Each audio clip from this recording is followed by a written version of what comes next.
Assalamualaikum, selamat pagi. Diucapkan buat semua penonton Malaysia hari ini. Dan saya percaya mungkin sebahagian besar daripada kalian telah pun berada di depan kaca TV sejak awal 6.30 pagi tadi. Dah tengok Tanya Ustaz, dah tengok perkembangan semasa juga. Dan kali ini janji temu kalian bersama kami di MHI 8 pagi dan pastikan kalian setia sehingga 9.30 pagi nanti. Ya, saya ingatkan tadi Faria nak cakap, saya percaya ramai di antara anda yang merindukan saya. Sebab dah lama saya tak Awak rindu saya ke? Of course. Ramai orang rindu Faria ke. Tak percaya kalau anda tengok dekat Facebook, Malaysia hari ini, ya, setiap hari apabila macam orang lain bersiaran, kat bawah tu, mana Faria, bila Faria nak bersiaran. Jadi hari ini setelah habis sebulan enggak? Sebulan. Saya mengkuarantinkan diri Aceh dengan kasih sayang. Bersama dengan anak juga. Kan sekarang ni kan masih cuti sekolah lagi, Fazli. Jadi pastinya ibu bapa sekarang ni kan yang bekerja di rumah, dari rumah. Jadi memberi sedikitlah masa dengan anak. Kita dah banyak masa di dalam rumah kan. Pastinya dengan keadaan sekarang ni. Tapi saya pasti ini juga antara yang dapat memberikan semangat kepada ibu bapa dan anak-anak. Kerana ada masa-masa yang terluang ni kan bersama, kebersamaan itu. Itulah dia, dah lebih kurang sebulan tak bersiaran. Saya rasa Fariha dah macam-macam aktiviti dah Fariha lakukan bersama dengan anak-anak. Tapi kejap lagi saya nak tanya Fariha lah apa yang Fariha lakukan sepanjang ni lah duduk kat rumah ni. Saya pasti anda juga yang mungkin berada dekat rumah, anda saya rasa dah jadi macam kebiasaan lah kan. Kalau sebelum ini mungkin PKP untuk fasa yang pertama pada tahun lepas bulan Mac, anda dah duduk dekat rumah dalam tempoh yang agak lama dan bermacam-macam resipi yang keluar, macam-macam aktiviti yang keluar. Ada yang sebelum ni tak pandai masak macam saya sendiri. Saya akui, Faria, sebelum ni saya tak pandai masak. Tapi bila saya duduk rumah kan, saya dah pandai masak sikit. Okey, sebelum PKP, apa makanan yang awak boleh masak? Sebelum PKP? Sebelum PKP, saya boleh masak nasi goreng biasa. Lepas PKP, saya dah boleh masak nasi goreng ayam. Wow, okey. Ayam je. Ayam je. Tapi itu okey lah, ada penambahbaikan juga. Okey, itu okey. Itu okey. Janji kita kena berusaha dan satu lagi kita kena isi masa yang terluang tu. Sebab ada yang kata bahawa macam duduk kat rumah ni mereka akan rasa macam satu sifat kebosanan. Awak tengok saya tengok awak. Awak tengok saya tengok awak kan. Tapi kita kena create lah something yang macam boleh mencirikan kita. Boleh aktiviti Faria? Kalau rumah yang besar tu saya cadangkan boleh main nyorok-nyorok. Boleh main nyorok-nyorok. Best. Rumah yang kecil seperti rumah saya rasa mungkin ke dapur, ke bilik dan juga di ruang tamu di tengah itu saja. Tapi ini mungkin juga saya percaya dalam keadaan kita perlu menjaga keadaan kita, kesihatan kita, sosial kita. Saya percaya banyak masa diluangkan kepada gadget, kepada internet. Dan ini kita nak kongsikan macam mana TikTok itu antara medium yang menjadi hiburan kita sehari-hari bila berada di rumah ini.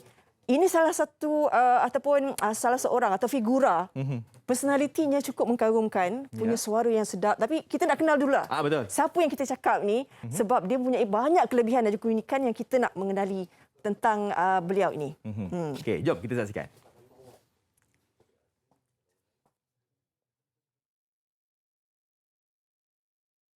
Cara-cara orang Filipina sebut nama apps on the phone. Oh my God, girl, I forgot my phone. I cannot scan the my Sijatera. How am I supposed to masuk? Sugar, vinegar, Yakult, pancake, evaporated milk. Kalau nak shortcut, evap. Kalau nak lagi detailed, carnation. Bebe girls, bebe boys. Okay, so saya akan ajak korang macam mana orang Filipina makan lemang. Di Filipina, kita panggil ni suman. Tapi saiz kita punya is very kecil. Kat Philippines pula, kita makan dengan gula. Memori yang terpatri dalam hati ini. Baka ngayon, baka bukas sumamaya. Boys, korang nak I nyanyikan lagu gila dalam bahasa Filipina? Korang tahu tak, banyak cara tau nak cakap gila dalam bahasa Filipina. Jom kita cuba. Buang baliw, gago, ulo, loko, praning sira, ulo. Nampak tak? TikTok tu kita boleh kata orang kan pada permulaannya TikTok tu ada orang kata macam TikTok ni membosankan, macam menghayalkan kan. Jadi sekarang ini melalui TikTok tu nampak kita boleh belajar pelbagai bahasa. Macam yang sebenarnya dikongsikan bahasa Tagalog. Tagalog dan kita nak lebih mendalam lagi mengenali berkenaan dengan beliau ini. Kita bersama dengan Yasmin Aziz. Assalamualaikum. Hello. Waalaikumsalam. Magandang umaga, baby girl. Wah, hebat Faria ada pandai cakap dah. Okey, apa saya nak belajar hari ni? Kamu setakat? Betul ya? Yes, betul. Kamu okay lang ako. Salamat. Ya. Biasa kalau kita tengok macam drama-drama Filipina, perkataan-perkataan mereka ni kadang macam sama macam kita. Betul. Macam salamat. Lagi apa? Ada apat lima kan? Oh, apat kiraan. Dia macam bunyi sama. 4, 5 tu sama. Okey. Yasmin, apa pun terima kasih bersama dengan kami di MHI. Sebenarnya saya antara pengikut. Wow. Pengikut Yasmin di TikTok lebih dari 450k, okey. Oh, ini yang pada dah boleh berbahasa Tagalog. Sebab saya satunya Yasmin ni bukan pandai menyanyi, bukan pasal saja berlakon, reaksinya dia kita orang. Lepas tu jadi Tagalog itu sendiri menjadi ilmu yang disampaikan di TikTok lah. Saya suka apa tahu, satunya perkataan okey di Filipina. Saya ada menonton satu video tu. Yang macam mana Ibu Yasmin kata okey tu dalam bahasa Tagalog, banyak versinya. Okey. Yes. Yasmin, sebab kita tahu sebenarnya banyak pencapaian yang Yasmin telah ada, tahu. Antaranya dalam bidang nyanyian sendiri, sebab pernah menjadi memenangi dalam World Championship of Performing Art kan pada 2017 dan 2020. Jadi mungkin bakat nyanyian itu sendiri Yasmin, macam mana Yasmin sedia ada dan berani untuk memasuki pertandingan di peringkat dunia ini? Okay, so dari dulu Yasmin memang suka nyanyi. So dari dulu Yasmin dah start training, vocal class semua tu. So macam dia dah jadi hobi tau. Dia dah jadi I punya dream. So kalau I nampak je ada competition, I masuk terus. Yeah, I macam I tak tahu. I dah how to say I dah macam build confidence tu. I dah build macam tu. I just want, okay, if I see a competition, I memang nak buat benda tu. And kalau you dapat ni kan, macam if you get macam for example World Championships tu, I dapat silver medal untuk country, I rasa bangga. I feel like I want to continue more. Sebab kalau kadang kalau kita ni mungkin dah sedar diri, dah boleh menyanyi apa semua kan. Jadi rasa macam okeylah kalau kita sertai pelbagai pertandingan. Macam Yasmin dah pandai boleh berbahasa Tagalog, saya pasti bahasa Melayu lancar, Inggeris dan sebagainya. Nak tahulah dia antara kacukan mana ni? Nak tahu juga ni salah silah keluarga ni. Yasmin. So saya punya ni I punya mak Malaysian, bapa saya Filipino. Okey. So saya mix half. Tapi melalui TikTok juga sebenarnya Yasmin beri sedikit ilmu kan macam mana nak belajar Tagalog. Lepas tu sebelum ni kita tahu juga ada cerita-cerita yang dikongsikan Fazli kan. Yasmin dulu agak melalui satu fasa sukar juga sebab tak reti nak bahasa Melayu. Yes, betul.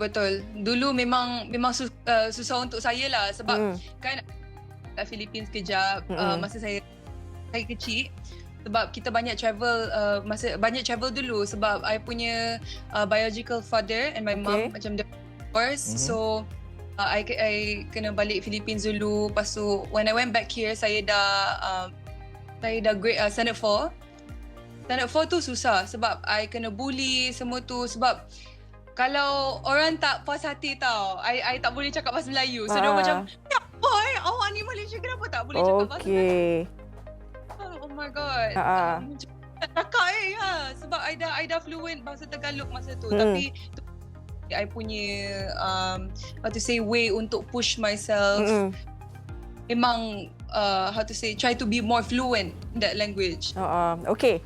Disebabkan Yasmin pada ada hari ni tadi kita dah cakap. Tadi Fazli cakap dengan Yasmin? Kamu setakat. Kamu setakat.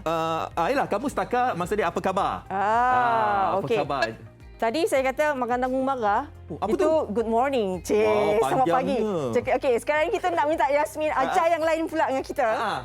Bahasa Tagalog ni. Bahasa Tagalog. Okey. So kita of course kena tahu dulu basics lah. So I akan ajar first word oo. Oo. Oo. Ya. Ya, OO tu ya. Oh. Okey. So kalau awak dah makan belum? Oh. Sudah. Dia intonasi dia pun memang membawa makna yang lain ke macam mana? Tagalog ni ada intonasi. Ada intonasi juga. So kalau macam but the main way to cakap OO tu is memang macam tu lah. OO. Okey, itu ayat yang pertama. Tu ya. Okey, seterusnya Kalau pula nak tambah. Kalau pula nak dia jadi formal, then dia cakap opo. Po. Opo. Opo. Okey, opo. Okey. Opo. The next one pula Kalau tak? nak tahu. Kalau tak pula is hindi. Hindi. Ejaan dia macam Hindi tapi sebutannya Hindi. Ya, hindi. Hindi. Bukan Hindi Hindi. Hindi. Okey. Hindi. Seterusnya Yasmin. Terusnya pula okey. Kalau di Malaysia kita cakap kain kan? Kain. Kita punya kain lah. Tapi kat Philippines ni kain ni makan, kain. Kain. Kain. Kain. Bukan kain. Kain. Kain. Dia Dia jangan macam sambung menekan lah. sikit Kain. Sudah kain? Sudah makan? Itu dah macam lain lagi. Bagus lah. Macam orang Filipino. Opa. Pusa. Opo. Opa dah jadi Korea. Opo. Okey, seterusnya. Kucing pusa. Macam Sarawak lah. ke? I buat live hari tu pasal cakap pusa. Dia cakap samalah dengan Sarawak ni. So macam update jugalah. Actually, the more derang belajar daripada saya, I belajar juga daripada orang-orang dari Sarawak, Sabah. Ya. Maknanya ada pertembungan bahasa dekat situ lah kan? Betul.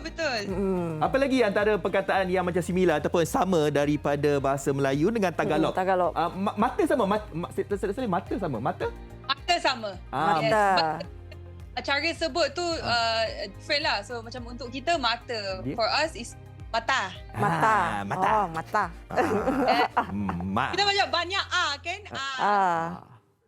Yalah. Orang tak. Okey. Lagi? Tapi dalam berbahasa Tagalog ni kan Yasmin, sebab bila menonton video-video Yasmin buat, dia macam ekspresi mukanya, dia seronok dengar tau. Bila cakap laju tu macam apa keunikan bahasa Tagalog ini? Ya. Apa keunikan bahasa Tagalog? Untuk saya actually, I pun macam I pun shock tau orang suka dengar like masa first I buat video dekat TikTok tu cakap bahasa Tagalog ni. Macam apa sebenarnya orang macam oh my god Yasmin cakap lagi macam apa kat rumah kita kan macam dah biasa bahasa Tagalog. So macam I pun tak tahu but maybe it's how fast kita cakap kot.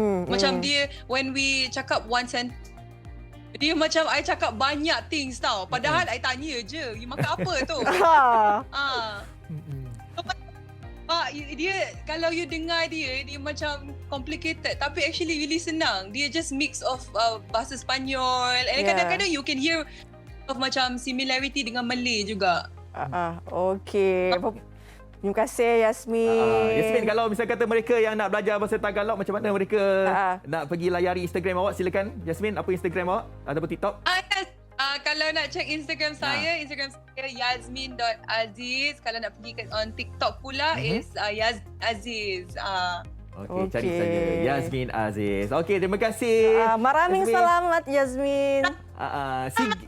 Lagi saya nak cakap Sige, bye-bye, selamat. Tak tahu dah ni. Saya ajar pun. Nanti saya belajar lebih lagi. Okey. Alright, stay safe. Yasmin, thank you. Terima kasih. Bye-bye. Bye. Okey, itu dia sikit sebanyaklah hari ni. Kan? Tak, Oppo. Oppo. Oppo. Sebab dia po tu maknanya polite lah. Maknanya betul. Setiap perkataan Macam nak tak ada hormat polite, lah. Hormat tu kena letak po belakang. Oppo. Okey.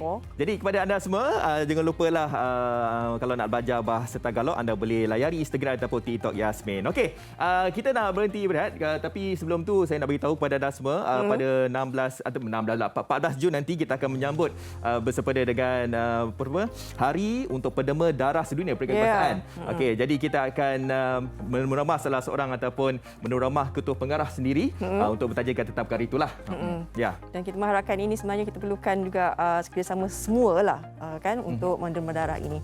Baik, kita akan terus nanti temu bual selanjutnya bersama dengan tetamu kita iaitu Dr. Nurhayati Abu Amin, Pengarah Pusat Darah Negara Kementerian Kesihatan Malaysia. Okey. Jom kita terus saja bersama dengan Dr. Nurhayati Abu Amin. Okey. Jadi itulah dia kita nak beritahu ialah anda juga boleh menjadi wira negara dengan menderma darah. Sebab apa? Sebab anda kena tahu bahawa kalau kita derma darah ini dengan satu pek darah mampu untuk menyelamatkan 3 nyawa. Tak kala kita ni sekarang ini tengah bergelut dengan pandemik COVID-19 ini, tak ada salahnya kalau kita nak menderma darah kita kan. Tapi adalah waktu-waktu yang sesuai ataupun kita kena tengoklah antibodi badan kita dan sebagainya. Jadi untuk bercakap tentang bekalan darah yang saya rasa saya pasti berkurangan ini bersama dengan saya sekarang Dr. Nurhayati Abu Amin, Pengarah Pusat Darah Negara Kementerian Kesihatan Malaysia. Assalamualaikum doktor. Waalaikumsalam. Wah, doktor, saya memang setiap kali untuk sambutan Hari Derma Darah Sedunia ni, Peringkat Kebangsaan ni, saya akan menemu ramah doktor. Kan? Saya nampak makin lama makin slim doktor. Okey doktor. Boleh kongsikan sebab saya ingat lagi pada tahun lepas kita memang kekurangan darah yang banyak, tak silap saya 40%, dan darah yang kurang pada tahun lepas darah jenis O. Jadi bagaimana setelah kita menghadapi setahun setengah ni, kekurangan darah kita ni berada dalam tahap mana? Adakah masih lagi kritikal doktor? Betul. Masa kita berbincang semasa temu ramah yang dahulu tu, kita menghadapi masalah kerana kurangnya pendema darah di seluruh negara ya, sampai 40% penurunan di pusat darah negara sendiri. Tetapi alhamdulillah berkat kerjasama dengan masyarakat ya, dengan media massa, kita lihat penderma mula datang, dan bila kita lihat statistik keseluruhan pada tahun 2020, ia terdapat penurunan.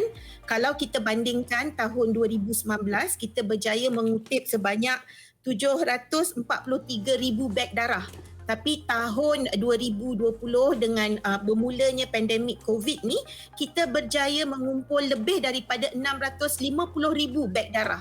Ada penurunan iaitu sebanyak 12.3% sahaja ya, dan tidaklah sampai 40% pada peringkat awalnya. Jadi kita sangat-sangat bersyukur dengan kerjasama masyarakat kita lah untuk tampil menderma darah. Tapi kita lihat masih lagi ya, sampai sekarang pun ada masa-masanya kita lihat penderma tidak datang untuk menderma, mungkin sebab ada beberapa faktor lah ya. Sebab kita lihat apabila kes meningkat, masyarakat jadi bertambah bimbang ya. Mungkin ada sekatan-sekatan untuk melakukan perjalanan ya, yang mungkin tidak memudahkan penderma, dan juga ada juga pembatalan, banyak pembatalan kempen-kempen derma darah bergerak. Jadi semua ni menyumbang kepada keadaan yang mana bekalan darah kita ni saya rasa belum lagi di peringkat seperti sebelum COVID. Dan walaupun kita mempunyai bekalan darah yang boleh dikatakan agak stabil, tapi kita sebenarnya memerlukan lebih lagi.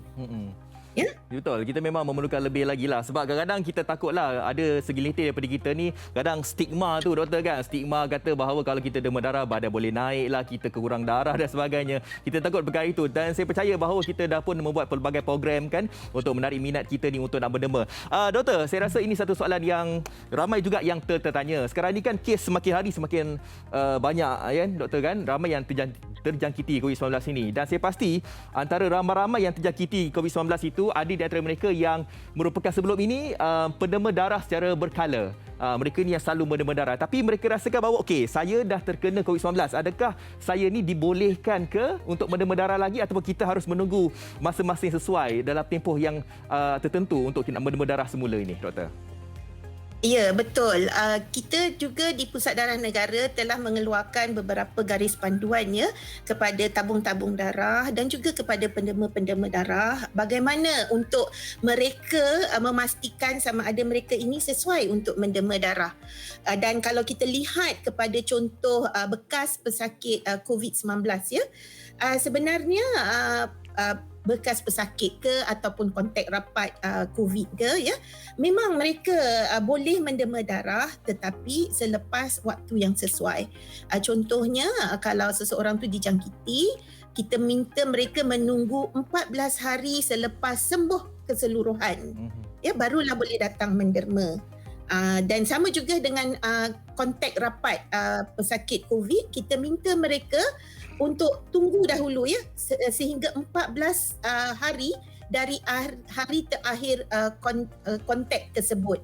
Dan ini adalah untuk memastikan persekitaran kita tidak ada masalah lah, kita memutuskan rantaian COVID-19 ya. Kita tahu virus, kita pernah bincangkan perkara ni dahulu. Virus COVID-19 ini dia menyerang sistem paru-paru ya, sistem pernafasan ataupun respiratory system. Virus ini tidak tersebar melalui darah. Maka ia adalah selamat untuk menderma darah dan juga untuk menerima darah. Dan kita di Pusat Darah Negara dan tabung-tabung darah di seluruh negara telah meningkatkan langkah-langkah sepatutnya untuk mencegah penularan virus COVID-19 ini semasa pendermaan. Ya, banyak step yang kita buat dan kita boleh bincang lagi.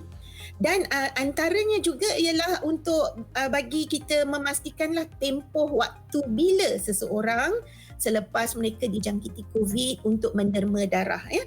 Dan sebenarnya kita minta bukan saja kepada bekas pesakit COVID tapi kepada semua lapisan masyarakat yang sesuai menderma darah untuk datang tampil menderma. Okey. Sebenarnya saya banyak lagi soalan nak tanya dekat doktor kan. Tapi itulah dia, masa sangat mencuburi kita. InsyaAllah nantilah kita akan hubungi doktor semula bercakap tentang pendermaan darah ni. Baik, terima kasih doktor. Stay safe dekat sana. Assalamualaikum. Waalaikumsalam. Terima kasih. Sama-sama doktor. Okey, itu dia, kita telah pun bersama dengan Dr. Noryati Abu Amin, Pengarah Pusat Darah Negara Kementerian Kesihatan Malaysia. Jadi kepada anda semua, mulai saat ini apa kata kalau anda mendaftarkan diri anda untuk jadi penderma darah. Ingat dia, kalau anda nak derma darah ni bukan yang kata sebelum ini anda boleh gemuk lah, kurang darah.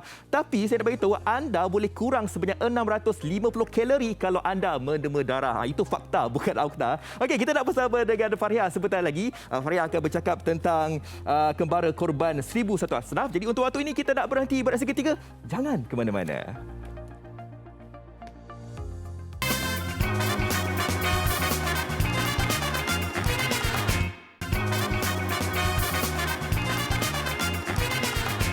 Baik, terima kasih kerana masih setia bersama kami di Malaysia hari ini.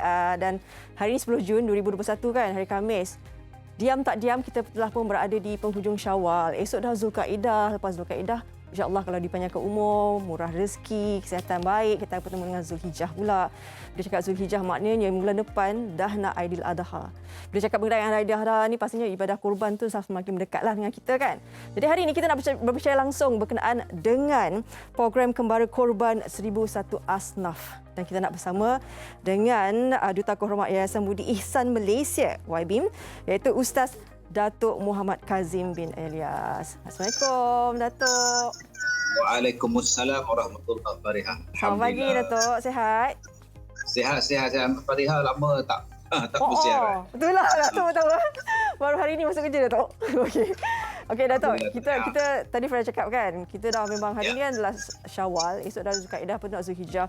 Ya pastinya ini antara tempoh yang boleh semuanya merancanglah macam mana kumpul duit sikit-sikit nak buat dah korban ni kan perlukan juga kan pengurusan kewangan ni. Jadi untuk program Kembara Korban 1001 Asnaf ni yang Datuk sendiri dan rakan-rakan yang lain melaksanakannya. Sebelum kita berbicara langsung berkenaan dengan program ini, mungkin ramai yang ingin mengetahui lebih lanjut berkenaan dengan latar belakang Yayasan Budi Ihsan Malaysia ni Datuk.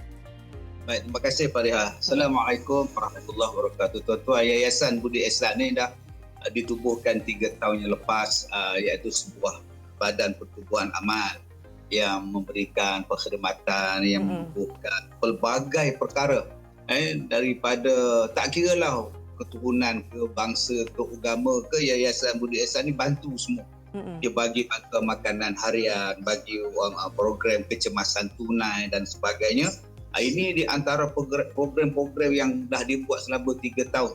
Dan pada masuk di tahun yang kedua dah kita buat asnaf korban, 1,001 asnaf korban baik di dalam maupun di luar negara. Jadi saya rasa Yayasan Budi Ihsan ni telah pun bergerak teraktif sangat dalam membantu masyarakat dalam negara kita, dan saya katakan tadi tanpa mengira keturunan, latar belakang, agama dan sebagainya, semua kita bantu. Alhamdulillah.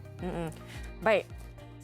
Sebelum saya terus ke soalan kedua Dato', mungkin juga saya suka untuk mewarakan kepada penonton MHI pada pagi ini, mungkin untuk siapa-siapa yang untuk berminat kan untuk bersama dengan program ini, kita sediakan ini antara mungkin kalian boleh scan QR code yang tertera di kaca TV sekarang ini, supaya sekiranya ada ingin bersama dengan kembara korban 1,001 asnaf ni, ini dia QR code-nya. Kita akan bawakan dari semasa ke semasa sepanjang daripada temu bual ini ya Dato' ya. InsyaAllah. Baik. Dato', berkenaan dengan kita tahu dah latar belakang YB ini sendiri, bagaimana membantu asnaf-asnaf ni, banyak aktiviti sekali yang telah dilaksanakan. Tapi mungkin juga bagi mereka yang ingin menyangkut ibadah korban pada tahun ini kan, apa kelebihan YB sendirilah sebenarnya? Kalau kita nak tahu, bersama-sama dengan YBIM untuk melaksanakan ibadah korban ni kan, kelebihan yang perlu diketahui oleh ramai berkenaan dengan YBIM ni. Alhamdulillah, saya rasa berbangga dan saya rasa bersyukur Yayasan Budi Ihsan telah mendapat pensijilan MS ISO 9001.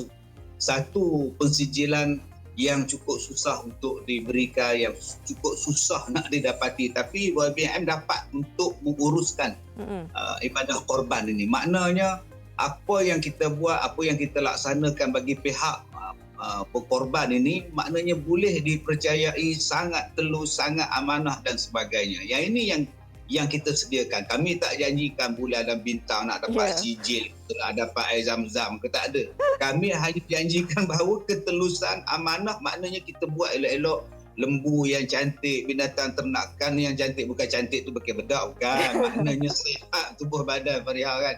Maknanya kita buat dengan penuh amanah, baik di dalam maupun di luar negara. Korban yang kita buat, insya-Allah. Datuk, kalau tengok tadi harga pun alhamdulillah harganya, kalau kita tengok kita bagi pilihan sama ada nak buat di dalam negara ataupun nak buat di luar negara. Di dalam negara kita kerjasama dengan Koperasi Grup Transformasi Ruminan, iaitu sebuah koperasi yang membekalkan binatang-binatang korban ini. Jadi kita kerjasama dengan mereka untuk membekalkan daging korban, membekalkan ternakan korban pada kita, di samping dengan syarikat pasaraya tempatan untuk mengagihkan daging korban ini. Itu yang dalam negara. Di luar negara kita buat dengan negeri Chad, Nigeria, dan yang terbaru sekali Fariha, kita buat dengan Palestin. Kita akan buat di Palestin. Jadi saya rasa kalau masyarakat Islam kita nak buat korban pada tahun ini di Gaza, Palestin, sangat cantik, sangat elok, kita bantu saudara-saudara kita. Dan di sana harga yang seperti mana Fariha sebutkan tadi, RM390 sahaja satu bahagian. Cukup. Kalau sebab dia kata Ustaz tak mahal lah apa semua, tak apa, itu ambil yang elok, yang boleh buat, yang mampu buat. RM390, tak ada yang mahal. Hari ni kita bercakap nak buat korban je mahal-mahal. Okey, kalau mahal ada yang murahnya, ada yang mampu pada kita. Walaupun dia murah, tetapi binatang korban itu adalah yang besar, yang elok dan sebagainya. Itu yang penting sekali. Kira harga tu cukup cantik sebenarnya Datuk, sebab tahun lepas pun kalau buat korban 600 lebih. Betul. Kalau kita tengok seekor baru 2,700 lebih kurang. Untuk seekor. Jadi saya rasa kita sekarang berada dalam pandemik macam tadi kita bercakap tentang COVID-19 dan sebagainya. Saya rasa Allah Ta'ala nak uji kita. Kita kena sabar banyak. Dan pada masa ini, itu yang jadi peliknya, yang jadi hebatnya umat Islam ni. Walaupun dia diuji dan sebagainya, mereka sabar. Mereka redha. Dan kita harap masyarakat kita di Malaysia juga mematuhi SOP yang ditetapkan. Dan pada masa yang sama, saya rasa ibadah korban ini salah satu benda, salah satu perkara yang kalau kita lakukan mudah-mudahan terangkat segala wabak dan sebagainya jauh daripada kita ni. Yang tu yang kita nak tu. Walaupun dalam suasana pandemik tapi tetap kita berkorban. Ni yang saya kagum dengan orang kita di Malaysia ni, insya-Allah. Okey Datuk, mungkin tadi ada penonton kan yang tak sempat nak scan QR code. Kita sekali lagi Datuk kita warakan sekali lagi bagi peluang kepada penonton MHI boleh scan QR code di sini sekiranya ingin melakukan ibadah korban bersama dengan YBIM, iaitu program Kembara Korban 1001 Asnaf 2021. Saya kira harganya pun cukup cantik. Kita tahu kan sekarang dengan pandemik COVID-19 ini pastinya pengurusan kewangan itu diberikan fokus dan keutamaan kepada semua. Jadi saya rasa ini antara kelebihan yang dibawa oleh YBIM sendiri untuk program korban tahun ini. Okey, sempat. Okey. Datuk, tadi Datuk cakap tak kira lah dalam negara ke luar negara ke kan dilaksanakan program ini kan. Kenapa sebenarnya? Mungkin orang kata, kenapa nak bawa kat luar negara? Tapi mungkin Datuk boleh jelaskanlah sebab kita perlu menganjurkan korban ini di luar negara. Sebab kita pilih negara yang dilanda dengan ujian, yang dilanda dengan masalah dan sebagainya, dan kita kena bantu dia orang. Itu. Yang terbaru kita katakan tadi di Palestin, kita bantu dia orang. Dan kalau kita tengok keadaan mereka cukup dhaif. Kalau kita tengok video yang terpapar sekarang ni, dengan rumah pun tak ada, duduk dalam kemah dan sebagainya. Kita rasa kalau kita tak bantu tu, kita rasa kita ni tak rasa macam saudara pula dengan dia orang tu. Yang ketiga, kita nak doa, Fariha, nak doa daripada dia orang insan yang teraniaya, yang susah. Mudah-mudahan doa dia orang ni mustajab. Sebab tu saya rasakan kita dalam suasana pandemik sekarang ni, salah satu benda mudah-mudahan Allah tu angkat daripada kita wabak-wabak ni ialah dengan kita bersedekah, dengan kita berkorban, dengan kita bersyukur. Sebab kita duduk di Malaysia ni, walaupun suasana kita macam ni, tapi kita masih lagi diberikan kenikmatan yang pelbagai. Inna a'tainakal kautsar fasalli li rabbika wanhar. Allah Taala bagi kita nikmat yang banyak, maka bersembahyanglah kita, berkorbanlah kita. Dan seperti mana yang Allah Ta'ala sebut dalam surah An-Nisa ayat 147, Allah Ta'ala tidak akan mengazabkan kita selagi mana kita bersyukur dan selagi mana kita beriman kepada Allah. Jadi ini keyakinan yang kita ada, kita doa banyak-banyak. Mudah-mudahan kita menyertai ibadah korban ini. Kita minta, ya Allah, sihatkanlah kami, berikanlah kebaikan pada kami, jauhlah kami daripada wabak, berikanlah kesembuhan kepada mereka yang sekarang ini diuji dengan kesakitan, kekuatan kepada frontliners kita yang bertungkus lumus siang dan malam, Fariha. Baik, insya-Allah kita doakan moga-moga semuanya dimudahkan, insya-Allah, Datuk. Baik, sekali lagi kita beri peluang kepada penonton MHI untuk scan QR code ini, dan nampaknya nombor juga telah tertera di situ. Sekiranya ingin mendaftar dan sebagainya, bolehlah pergi juga ke website www.ybim.org.my. Ini dia. Kita harapkan apa yang dilaksanakan tadi, insya-Allah pengorbanan itu yang kita berikan, semoga kita dapat menikmati apa yang diberikan oleh Allah SWT. Baik, Datuk, terima kasih banyak-banyak, Datuk. Terima kasih, Fariha. Terima kasih. Terima kasih semua. Baik, itu dia Ustaz Datuk Muhammad Kazim alias Duta Kehormat Yayasan Budi Ihsan Malaysia YBIM. Baik, kita akan berehat seketika. Sekembalinya nanti Fazli akan bawakan perkembangan terkini apa yang ada di akhbar dan juga COVID-19. Semuanya di MHI.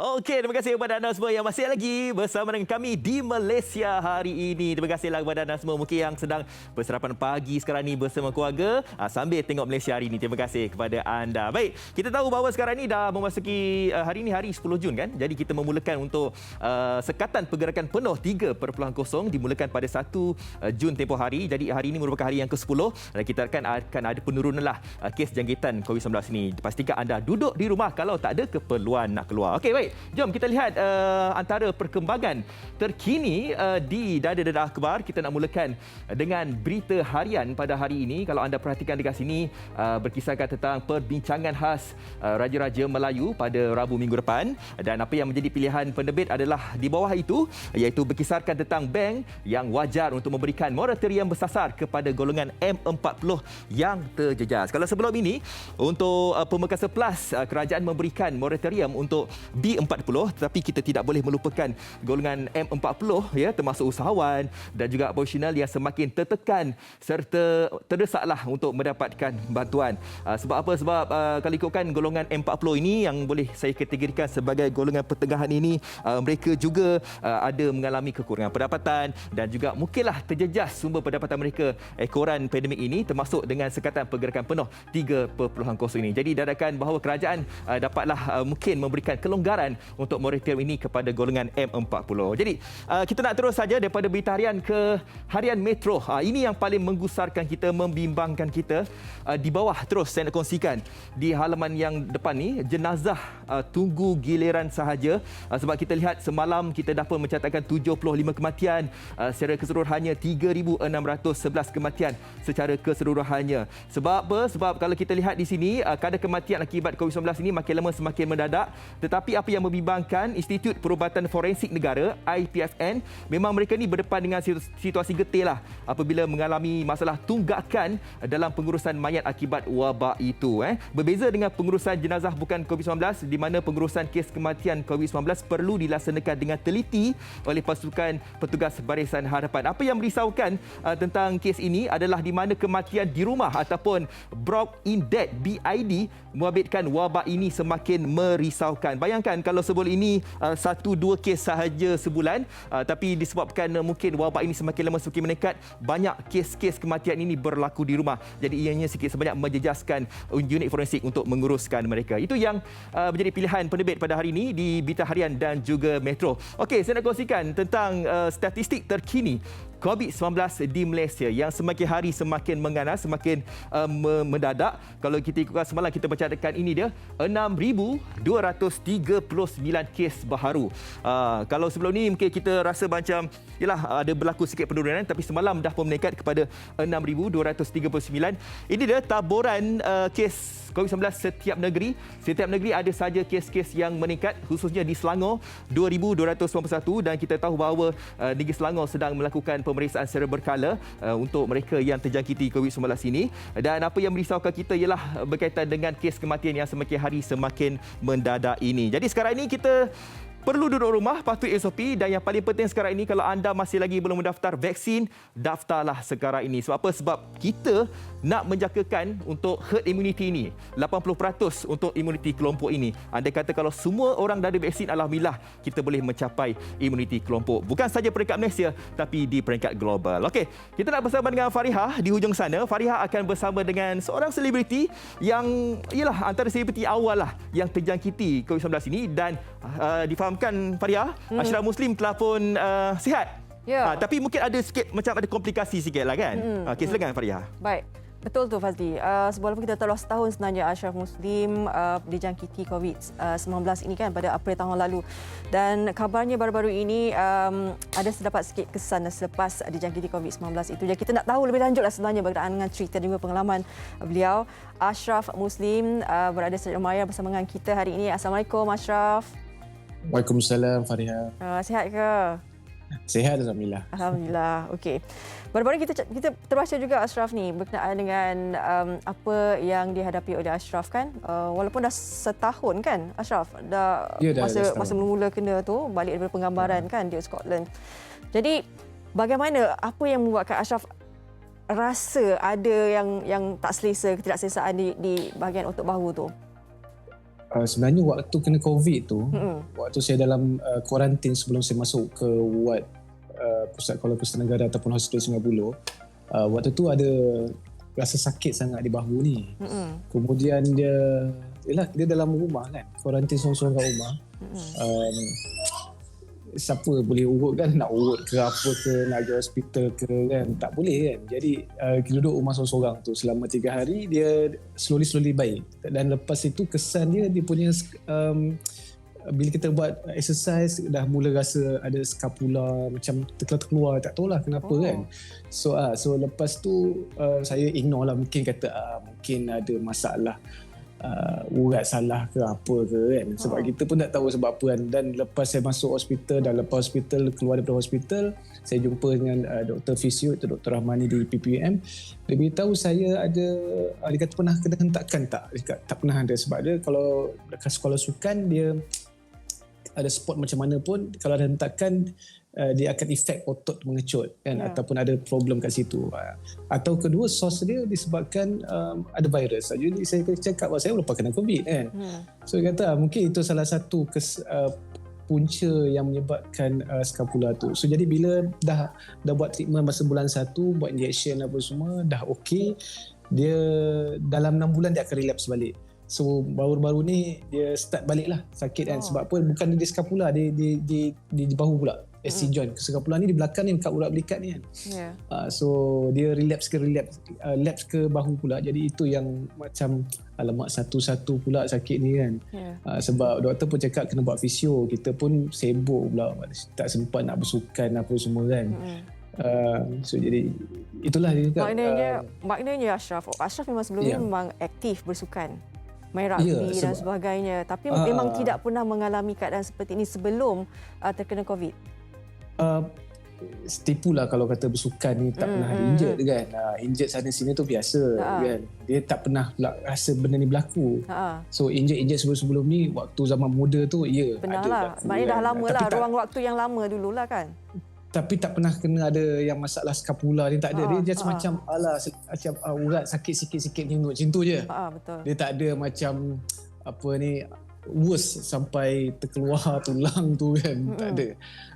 Jadi bila tu cakap, doktor kata virus tu bila masuk dalam badan kita, dia pergi ke darah tu akan mengecutkan bahagian otot kita. Mungkin kat situ ada bahagian-bahagian injured, ataupun mungkin ada perjalanan darah tak normal ke apa ke, saya tak pasti. Sebab tu hospital kata, KKM pun cakap kalau ada sesiapa yang ada masalah kronik kan, penyakit dalam badan, benda ni mudah akan efek kan, akan berkesan.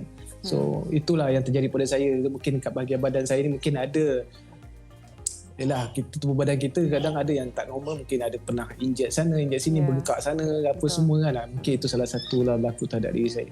Ashraf, bila doktor beritahu Ashraf kan, kata kebarangkalian ada dua, sama ada itu adalah kesan daripada kecederaan dulu masa main sukan ataupun disebabkan virus kan? Itu virus. Okey. Bila dia cakap virus tu, apa yang membuatkan yang trigger Ashraf lah bila cakap sebab pernah kena COVID dan sebagainya kan, sehingga kan kalau ini benarlah disebabkan oleh COVID-19, maknanya kesan daripada itu besar. Sebab tadi sakit tu berubah-ubah kan ke tempat-tempat lain kan. Jadi macam mana perasaan Ashraf bila dia kata ini antara kesan daripada virus? Masa bulan 1 saya kena dapat tahu yang, saya dapat tahu yang saya ni sakit disebabkan COVID ataupun kesan virus ni. Mula trauma lah kan. Mulalah cari kat mana lagi yang problemnya. Rupanya ada lagi rupanya. Kadang-kadang kita kan selalu menyanyi apa dulu kan dalam bilik, toilet apa semua. Suara pitching tinggi tak boleh. So dia macam dah tak boleh. Dia cakap alamak, sebab masa tu saya dekat simptom pada awal tu sakit tekak yang amat sangat. Masa macam luka. Jadi bila macam apa dah tak boleh lah nak suara nyanyi kuat-kuat ataupun bukan nyanyi kuat, ada pitching yang tinggi tu tak boleh. Saya cakap alamak kat situ juga. So dia macam adakah kesan tu, itu saya tak pernah check lah sebab bukan kita punya macam apa keutamaan untuk saya pula kan. Kalau macam tangan ni kita nak selalu guna, kalau nyanyi kita bukan penyanyi kan. Kalau penyanyi mungkinlah saya mencap kenapa suara tiba-tiba tak boleh note tinggi ni kan. So tapi setakat tu itu je lah. Selepas tahun tu memang tidak ada rasa macam badan cepat letih, sebab ada orang kata lepas kena COVID-19 ni kan macam ada. Dia macam dari segi pernafasan tu, ada orang cakap pernafasan kan, saya mungkin kadang-kadang kita nak apa ni aktif lebih ataupun bercakap lebih-lebih kan tak boleh kan. Dia cepat-cepat penat. Ya, faham. Baik, Ashraf, kita doakan yang moga semuanya urusan Ashraf dipermudahkan, moga cepat sembuh insya-Allah. Kita doakan semangat. Moga-moga kuat apa yang dilalui insya-Allah. Baik, terima kasih banyak-banyak Ashraf. Jaga diri. Okey. Ya, sama-sama. Kita jaga diri semua. Ya, insya-Allah. Assalamualaikum. Itu dia yang dilalui oleh Ashraf Muslim. Pastinya kita tahu kan COVID-19 ini memberi satu kesan kepada kita semua. Jadi apa yang kita boleh lakukan, jaga diri kita sekarang ini kan, apa yang telah dilaksanakan ataupun disarankan oleh kerajaan sendiri, kuarantin diri sekarang ini dalam keadaan yang kita rasa ini sangat-sangatlah kita sendiri tak tahu sampai bila proses ini. Tapi apapun, lakukan apa yang kita perlu lakukan dalam keadaan yang sangat genting ini. Baik, kita akan berehat seketika. Sekembalinya nanti, kita nanti akan bersama dengan Aina Abdul. Dan ada surprise yang kita nak bagi. Semuanya selepas ini di MHI.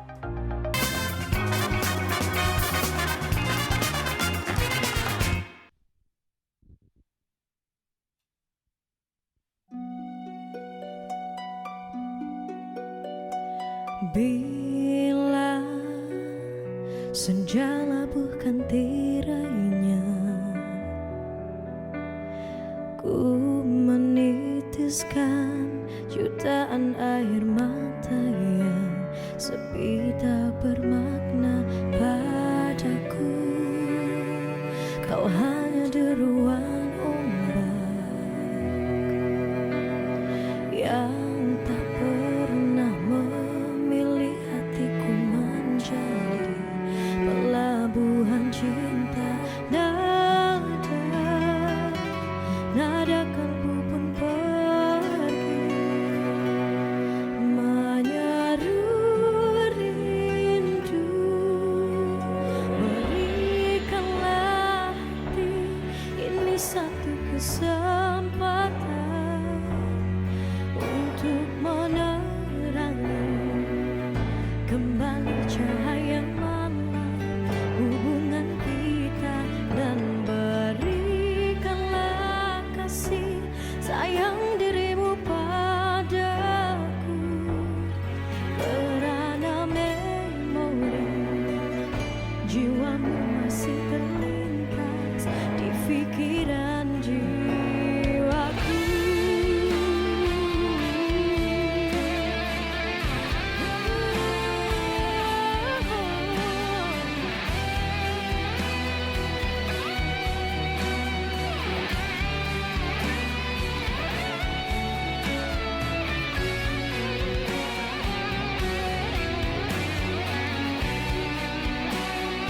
Tiada yang berbisik di hati seindah seruan cintamu kepadaku. Kau permataku,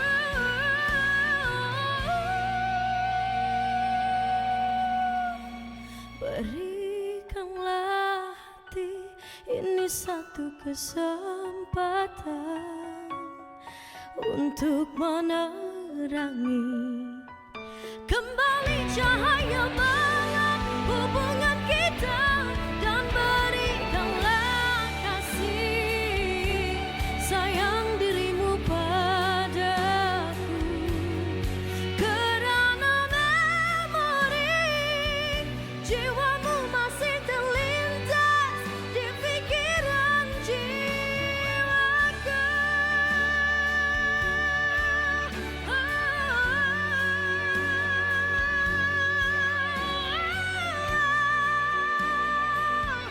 Jiwamu masih terlintas di fikiran jiwaku.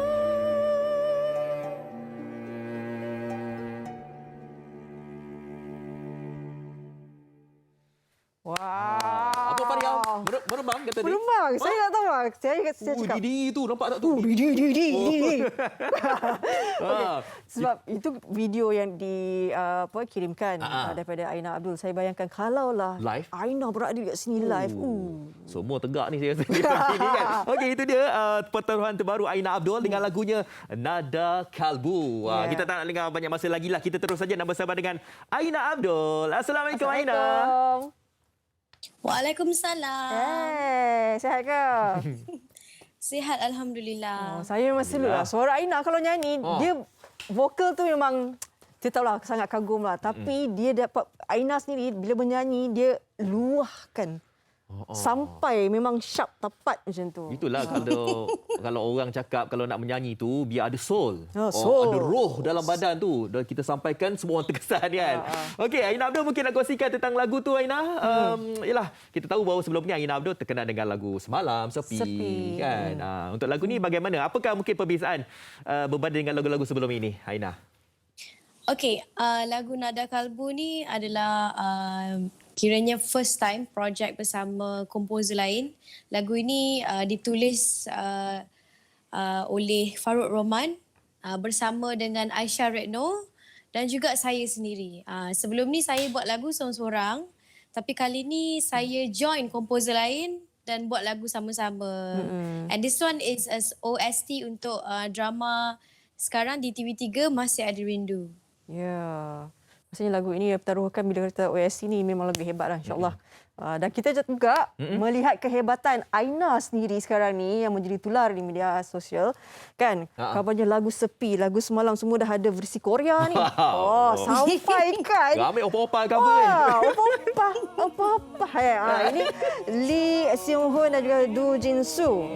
Kedua-dua mereka ini sebenarnya merupakan di kumpulan Paradise. Kumpulan opera pertama. Kita dengar dulu.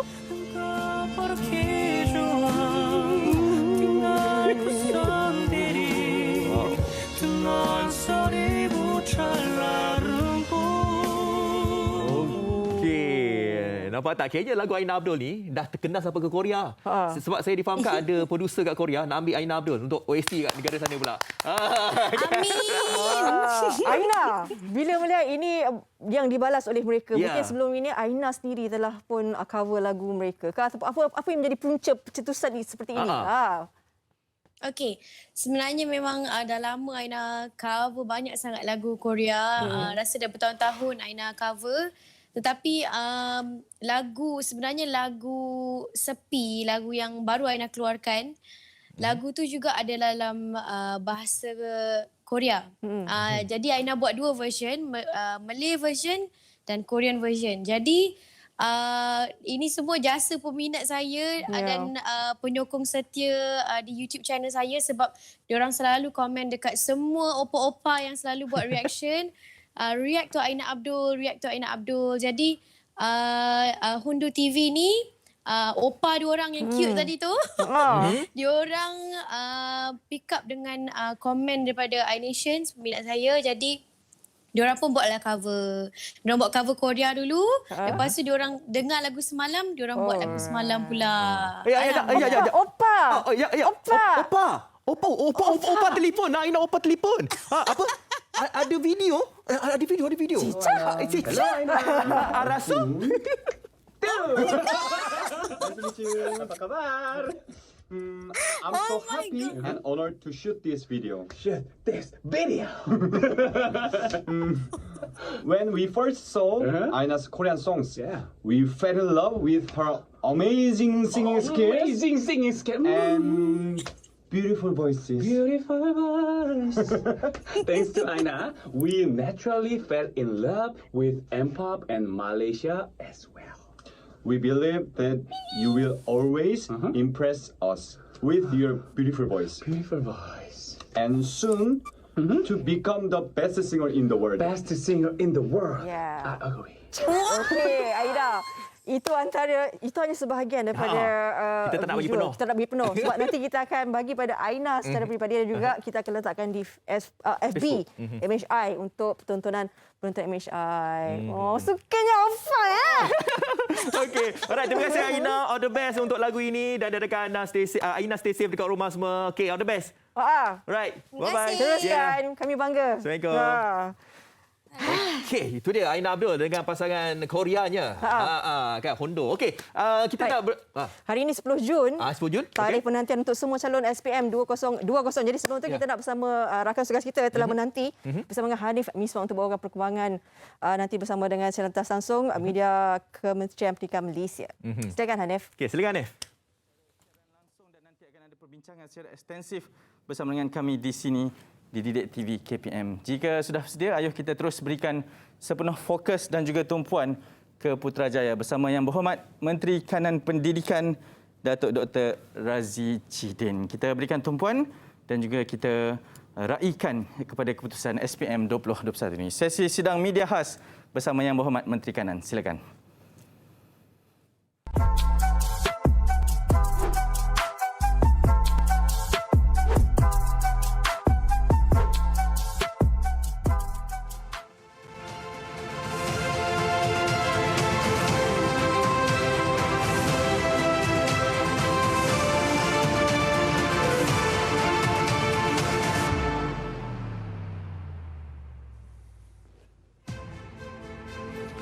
Assalamualaikum warahmatullahi wabarakatuh. Salam sejahtera dan selamat pagi. Sidang media pada pagi ini adalah berkaitan dengan keputusan peperiksaan SPM 2020. Saudara-saudari, SPM 2020 cukup berbeza daripada mana-mana SPM sebelumnya. Jika kita lihat daripada tarikh asal SPM 2020 pada 5 Oktober, tarikh ini telah dianjakkan pada 16 November, kemudian dianjakkan sekali lagi pada 6 Januari, seterusnya dianjakkan pada 22 Februari. Dan kita laksanakan SPM ini pada 22 Februari sehinggalah 25 Mac 2021. Selain daripada sesi utama SPM, kita adakan juga sesi kedua. Sesi kedua ini bermula pada 6 dan berakhir pada 23 April 2021. Sesi khas ini diadakan mengambil kira adanya murid-murid yang terpaksa dikuarantinkan pada sesi pertama atas sebab jangkitan COVID-19 ataupun menjadi kontak rapat kepada pesakit COVID-19. Alhamdulillah, kita lihat dalam tempoh ini SPM dapat berjalan dengan baik. Saudara-saudari, ini adalah sedikit maklumat asas berkaitan dengan SPM 2020 di mana kita lihat jumlah calon mendaftar adalah 401,105 orang. Jumlah mata pelajaran atau bilangan mata pelajaran adalah 83 mata pelajaran dan peperiksaan ini diadakan di 3,310 pusat peperiksaan di seluruh negara. Saya ingin menyentuh beberapa perkara berkaitan dengan SPM 2020. Pertama sekali adalah berkaitan dengan persediaan yang telah dilaksanakan dalam memastikan supaya SPM 2020 dapat berjalan dengan baik. Yang kedua adalah tentang pembaharuan yang kita telah laksanakan di sepanjang tempoh pelaksanaan SPM 2020. Dan akhir sekali saya akan memberi sedikit penjelasan berkaitan keputusan peperiksaan SPM 2020. Saudara-saudari, dari sudut persediaan, seperti mana saya sebut sebentar tadi, SPM 2020 dilaksanakan dalam situasi yang cukup berbeza. Belum pernah berlaku dalam sejarah. Kita adakan peperiksaan dalam situasi pandemik yang cukup besar. Menyedari kesukaran, menyedari cabaran yang bakal dihadapi dalam melaksanakan peperiksaan dalam tempoh yang mencabar ini, maka kita telah laksanakan persiapan yang cukup rapi. Pertama sekali adalah menyiapkan SOP atau garis panduan yang berkaitan. Bagaimanakah kaedah yang kita boleh gunakan untuk melaksanakan peperiksaan ini supaya peperiksaan dapat berjalan dalam keadaan yang selamat. Kita tetapkan satu persatu proses yang perlu dilaksanakan. Kita latih petugas-petugas peperiksaan untuk memahami segala SOP yang telah ditetapkan. Sebagai contoh, tahun ini murid-murid yang ingin menduduki peperiksaan perlu mengisi borang deklarasi menyatakan tahap kesihatan mereka serta menjelaskan sama ada mereka adalah kontak rapat kepada sesiapa. Terdapat pelbagai maklumat yang kita mohon daripada calon untuk mengisinya sebelum mereka masuk ke Dewan Peperiksaan. Pendekatan ini berjalan dengan cukup baik. Kita berjaya memastikan bahawa murid-murid dapat mengikuti peperiksaan dengan selamat dan jika kita lihat dari sudut infrastrukturnya juga, terdapat pelbagai perubahan kepada kaedah pelaksanaan pada tahun ini. Jika dahulu Dewan Peperiksaan ini hanya satu sahaja, ataupun ada dua Dewan Peperiksaan dan di situlah murid-murid melaksanakan peperiksaan. Namun, kali ini hampir keseluruhan dewan dan bilik darjah di sekolah digunakan. Bukan sahaja untuk bilik peperiksaan tetapi juga bilik khas. Kita ada juga bilik alternatif, mengambil kira sekiranya ada keadaan di mana kita tahu pada waktu itu ada calon positif di dalam dewan, bagaimana kita akan menanganinya. Begitu juga dengan bilik-bilik isolasi.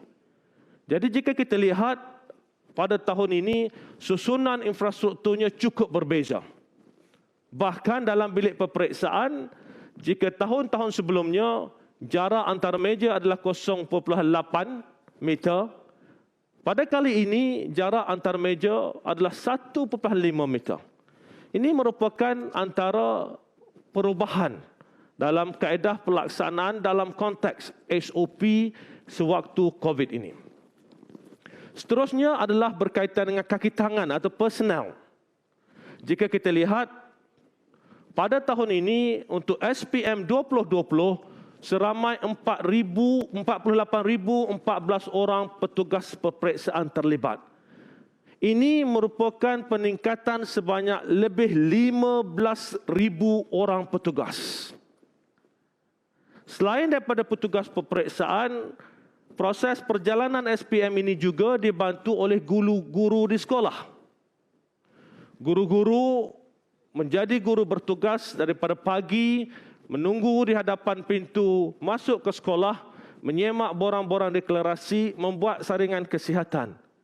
Dan guru-guru juga membantu memastikan supaya pergerakan murid ataupun pergerakan calon dalam kawasan sekolah dapat dikawal dengan baik. Bahkan ada guru-guru, ramai guru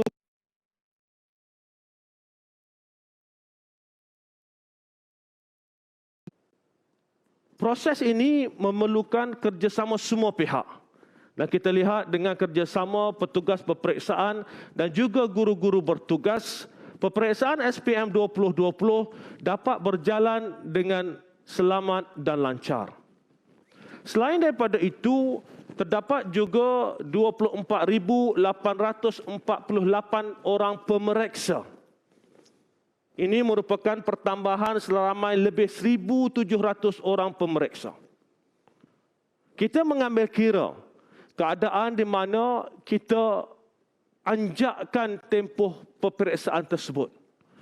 Maka keputusan peperiksaan perlu keluar dalam tempoh yang sewajarnya bagi membolehkan anak-anak ini melanjutkan pelajaran ke peringkat berikutnya atau melaksanakan apa jua yang mereka hajati. Dan jika kita lihat, pertambahan jumlah pemeriksa ini membantu kita dalam mempercepatkan proses pemarkahan kertas-kertas peperiksaan SPM. Saudara-saudari, dari sudut pembaharuan, seingat saya apabila kita melihat satu persatu proses perjalanan peperiksaan SPM, kami di KPM bersama-sama lembaga peperiksaan duduk berbincang melihat apakah penambahbaikan yang kita boleh laksanakan dalam situasi yang cukup berbeza ini. Kita tahu bahawa dalam konteks pelaksanaan PKP sebagai contoh, pergerakan adalah cukup terhad. Kita tahu bahawa terdapatnya risiko sekiranya guru-guru berkumpul untuk membuat pemarkahan. Maka kita bincang sama ada boleh tak kita bermula tahun ini semua pemeriksa melakukan pemeriksaan kertas-kertas peperiksaan secara atas talian. Dan buat pertama kalinya dalam sejarah, semua kertas peperiksaan SPM diperiksa secara atas talian, kecuali satu iaitu seni visual. Saudara-saudari, ini merupakan satu perubahan ke arah kebaikan yang kita laksanakan dalam tempoh yang singkat tetapi dapat dilaksanakan dengan penuh teratur dan terancang. Alhamdulillah, penggunaan kaedah ini telah mempercepatkan banyak proses. Namun ianya bukan satu kaedah yang mudah. Sebanyak lebih 5 juta skrip kertas peperiksaan perlu di-scan satu persatu dan dimasukkan di dalam sistem bagi membolehkan pemeriksa di seluruh negara mendapat akses kepada sistem tersebut dan melaksanakan pemarkahan seperti mana yang sepatutnya. Selain daripada itu, kita juga pada tahun ini, walaupun mempunyai 2 sesi peperiksaan, jika kita lihat proses pengeluaran keputusan peperiksaan disingkatkan. Jika tahun-tahun sebelumnya, proses pengeluaran keputusan peperiksaan ini mengambil masa sekitar 90 hari, pada tahun ini, proses pengeluaran keputusan peperiksaan mengambil masa 76 hari. Saudara-saudari, usaha kita untuk memendekkan tempoh proses pengeluaran peperiksaan ini dilaksanakan secara menyeluruh. Kita lihat satu persatu apakah sumber yang kita boleh tambah bagi memastikan proses ini walaupun dipendekkan tetapi kualiti pendekatan ataupun kualiti kerja tetap kita pastikan berada pada tahap yang amat baik. Sebab itu jika kita lihat tadi, apabila kita bercakap tentang pemeriksa, kita tambah lebih 1,700 orang pemeriksa bagi memastikan usaha-usaha dapat dibuat supaya kertas-kertas ini diperiksa dalam tempoh yang lebih singkat. Penggunaan teknologi dalam konteks pemeriksaan ini juga mempercepatkan banyak proses. Jika dahulu dalam konteks pemeriksaan secara manual, guru-guru kena tambah markah satu persatu dari satu muka surat ke muka surat yang lain. Tetapi penggunaan teknologi ini membolehkan markah itu ditambah secara automatik dan ianya mempercepatkan proses dan mengurangkan juga risiko kesilapan manusia. Saudara-saudari, selain daripada itu, buat pertama kali dalam sejarah, keputusan peperiksaan SPM boleh disemak secara atas talian. Ini juga merupakan satu pendekatan digitalisasi yang kita laksanakan di KPM. Kita mahukan supaya proses-proses yang boleh didigitalkan itu dapat didigitalkan secepat mungkin dan salah satunya adalah berkaitan dengan SPM, terutamanya SPM 2020. Selain daripada itu, pengeluaran slip keputusan rasmi juga kita laksanakan secara dalam talian. Jika kita ingat sebelum ini, apabila hari keluarnya keputusan peperiksaan, anak-anak kita akan ke sekolah. Mendapatkan keputusan peperiksaan, mendapatkan slip peperiksaan. Kali ini tidak lagi. Pagi ini anak-anak kita akan mendapat akses kepada keputusan peperiksaan secara atas talian. Dan sekiranya mereka tidak mendapat akses secara atas talian, pihak sekolah akan membantu mereka. Dan begitu juga dengan keputusan. Slip selepas ini akan dilaksanakan, pengeluaran slip dilaksanakan secara atas talian. Saudara-saudari, antara pembaharuan lain adalah percetakan sijil dan pengedaran sijil SPM. Umumnya, percetakan dan pengedaran sijil SPM ini dibuat dalam tempoh lebih kurang 6 bulan. Namun, tahun ini, percetakan dan pengedaran dibuat dalam tempoh sekitar sebulan lebih.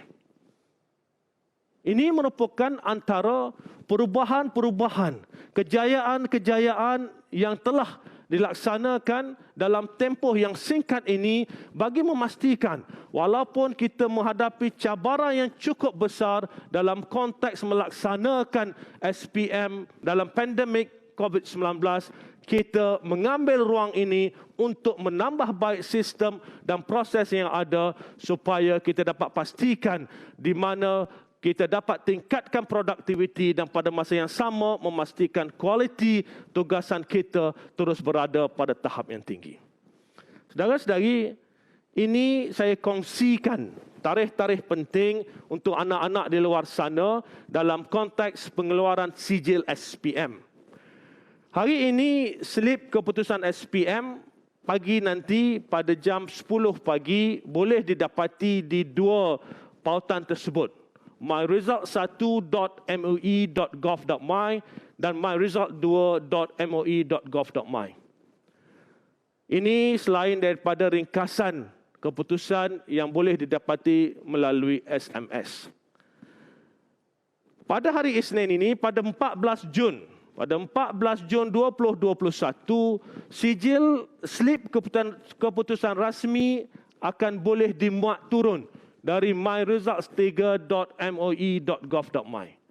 Slip ini adalah seperti mana slip-slip sebelum ini, di mana dia ada jata negara dan juga di bawah itu ada QR code untuk memudahkan rujukan. Seterusnya, mulai 10 Julai 2021, sijil SPM akan diedarkan secara berperingkat. Saudara-saudari, selanjutnya saya akan menjelaskan analisis keputusan peperiksaan SPM 2020. Seperti mana yang kita sedia maklum bahawa SPM ini adalah satu peperiksaan yang diiktiraf di peringkat antarabangsa. Oleh sebab itu, dalam konteks kita menyiapkan keputusan ini, kita telah adakan penanda arasan dan penjaminan kualiti untuk SPM 2020 melibatkan dua badan pentaksiran antarabangsa. Ini adalah grade purata nasional untuk SPM 2020. Jika kita lihat grade purata nasional pada tahun ini adalah 4.80 berbanding dengan 4.86 pada tahun 2019.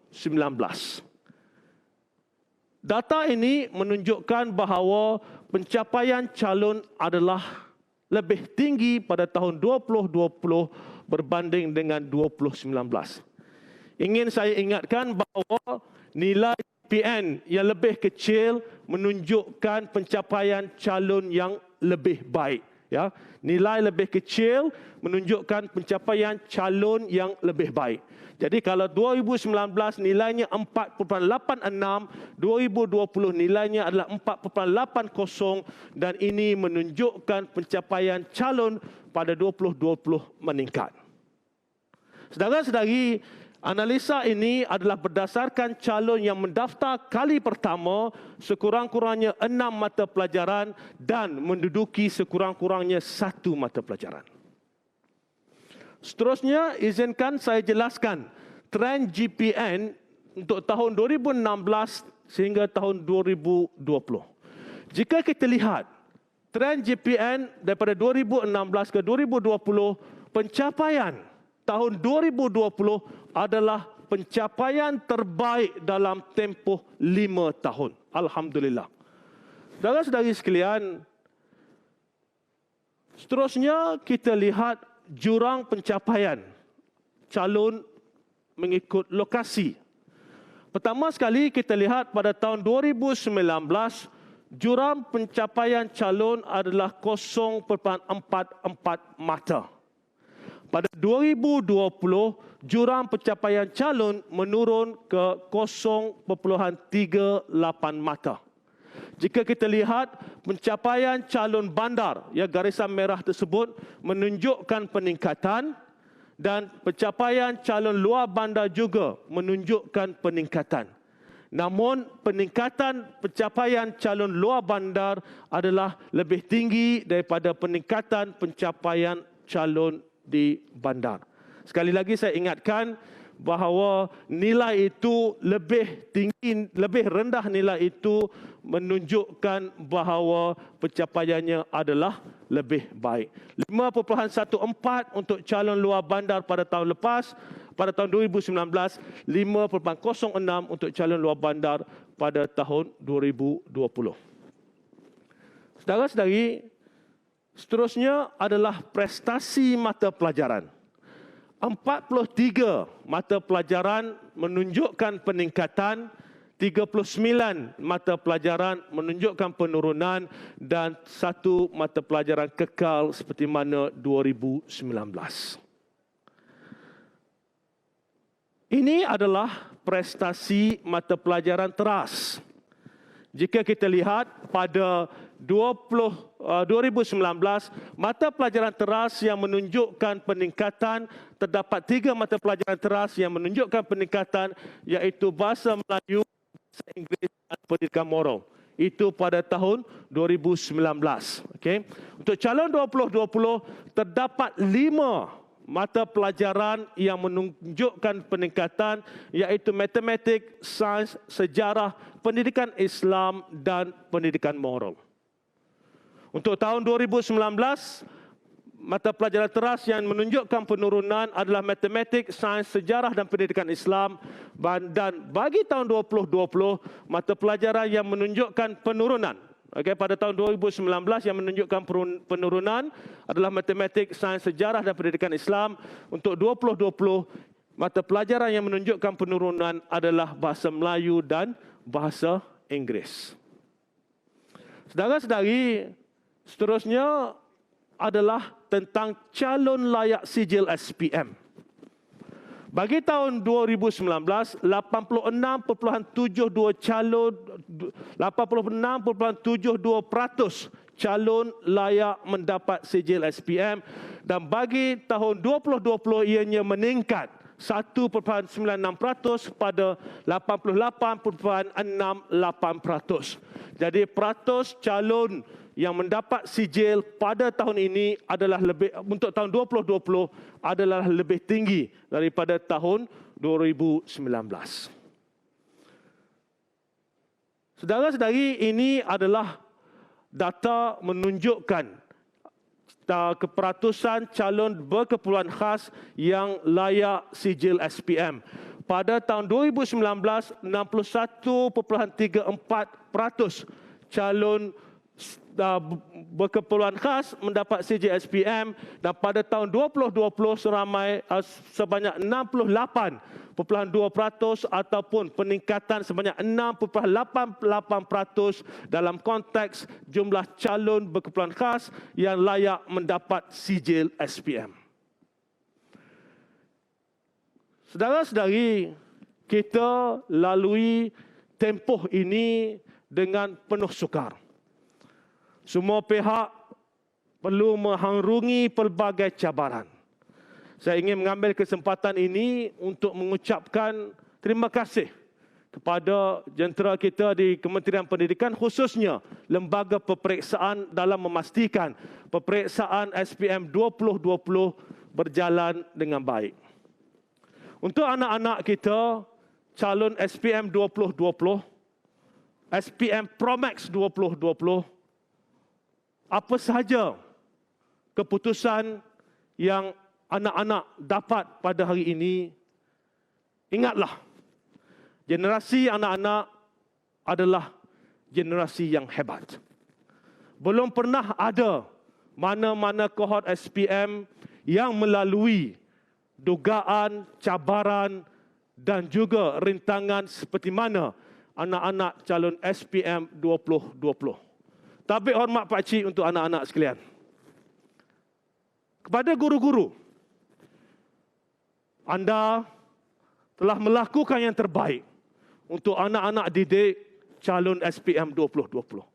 Dalam tempoh yang sukar, dalam tempoh yang tidak pernah kita jangka, dalam keadaan yang amat mencabar, walaupun kita terpaksa menutup sekolah, walaupun kita terpaksa melaksanakan PDPR, tetapi alhamdulillah, guru-guru untuk anak-anak calon SPM 2020, saudara-saudari telah melakukan yang terbaik. Selain daripada itu, saya juga ingin merakamkan jutaan terima kasih kepada guru-guru yang terlibat dalam proses melaksanakan SPM 2020. Ianya bukan satu proses yang mudah. Guru-guru yang bertugas sebagai petugas peperiksaan, guru-guru yang bertugas pada hari peperiksaan, guru-guru yang terlibat dalam pemarkahan peperiksaan, dan sekali lagi, guru-guru yang mengajar murid-murid calon SPM 2020, bagi pihak KPM, terima kasih saya ucapkan. Saudara-saudari, kepada ibu bapa di luar sana, bagi pihak KPM, kami mengucapkan jutaan terima kasih. Kami sedar tempoh ini adalah satu tempoh yang amat mencabar. Dan kami tahu kami tidak sempurna. Tetapi dalam tempoh ini, kami telah cuba untuk laksanakan yang terbaik. Apa yang penting, kami mohon supaya ibu bapa di luar sana terus berikan kepercayaan kepada KPM. Percayalah antara satu sama lain. Kita sama-sama inginkan yang terbaik untuk anak-anak kita. Dan insya-Allah, jika kita bersatu, jika kita bersama, kita akan dapat memastikan kita harungi situasi yang sukar dan kita menang bersama. Sekian, Assalamualaikum warahmatullahi wabarakatuh. Saya buka pada soalan, silakan. Baik. Saya kira itu penutup yang cukup memberi kesan juga kata-kata yang berhormat tadi, di mana saya tersentuh juga kan bagaimana mereka ini adalah calon-calon SPM merupakan pelajar tingkatan kumpulan pelajar tingkatan 5 yang telah mencipta sejarah tersendiri. Mereka tidak ada sekolah yang mungkin tak sempat nak ada percubaan dan sebagainya. Mereka 14 bulan kan berada dengan sesi kelas SPM itu, hanya 4 bulan saja yang bersemuka. Yang lainnya semua perjuangan melalui PDPR. Betul. Saya percaya ramai di antara kita yang macam saya sendirilah. Saya pun macam berdebar juga apabila ternanti-nantikan keputusan yang dibuatkan oleh Datuk Dr. Razif Majidin tadi. Tapi apabila Yang Hormat Datuk Dr. telah pun mengumumkan bahawa ada peningkatan dekat situ. Lepas tu kita lihat mereka yang layak untuk mendapat sijil semakin lama semakin meningkat juga. Betul. Daripada berbanding tahun lepas. Untuk tahun 2020 calonnya semakin meningkat, dan juga jurang antara pelajar-pelajar di antara bandar dan luar bandar pun meningkat juga. Meningkat, betul. Nampak tak dekat sini bahawa kalau kita lihat, kadang-kadang kita terus terfikir PDPR ni bagaimana agaknya mereka yang berada di luar bandar. Tapi keputusannya telah pun dibuktikan bahawa jurang antara luar bandar dan bandar itu semakin lama semakin meningkat. Jadi kita rasa bahawa okey, PDPR tu semakin hari semakin ramai yang orang menerimanya. Baik. Okey, bagi adik-adik yang nanti sekejap lagi pukul 10 pagi nak ambil result, ini kita kongsikan bagaimana caranya bagi mereka yang mempunyai pencapaian internet. Ini dia, kalian boleh layari pautan myresult1.moi.gov.my ataupun myresult2.moi.gov.my juga. Okey. Dan hari inilah untuk mereka yang ingin mengetahui tentang keputusannya. Jadi slip keputusan peperiksaan akan diberikan pada hari ini, dan selepas itu dalam masa 4 hari slip keputusan rasmi akan dikeluarkan, Farihah. Kalau anda nak print untuk slip keputusan rasmi itu, dia punya laman sesawang berbeza sikit. myresult3.moi.gov.my tambah 3 dekat situ kalau nak print untuk slip keputusan rasmi. Betul. Dan kalau misalnya nanti nak dapat result kan tak boleh nak masuk. Kadang-kadang kita tahu kan kalau semua 10 pagi semua serbu maka jam di situ. Tak apa, sabar, pukul 10 pagi nanti keputusan itu akan keluar sampai akan diberi waktu juga tempoh kan, malam masa 7 hari sehingga 6 petang 17 Jun 2021. Ya, betul. Jadi saya Uncle Fazli dan Aunty Farihah wish all the best lah. Tita. Tagalognya Tito. Tita.